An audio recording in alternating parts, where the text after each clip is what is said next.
అటువంటి తల్లిలో తండ్రో మనల్ని వీడిపోవడం కంటే దుఃఖప్రాయమైన ఘట్టం మరొకటి లేదు.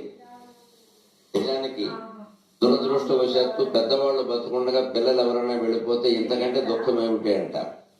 అది ఎంత దుఃఖమో నిజానికి పెద్దవాళ్ళు వెళ్ళిపోవడం కూడా అంతే. మనకి అండా దండ లేకుండా అయిపోయింది.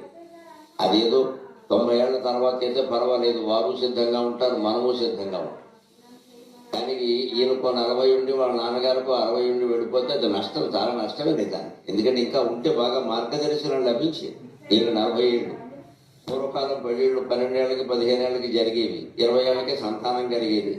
తండ్రికి కొడుక్కి మధ్యలో వయోభేదం 18 ఏళ్ళు 17 ఏళ్ళు ఉన్నవాళ్ళు కూడా ఉన్నారు.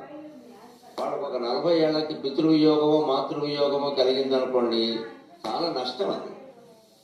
ఎందుకంటే ఆయన ఉద్యోగంలో ఉన్నా, వ్యాపారంలో ఉన్నా, వ్యవసాయంలో ఉన్నా, తల్లిదండ్రుల మార్గదర్శనం ఉంటే అది వేరు. అసలు ఒకరు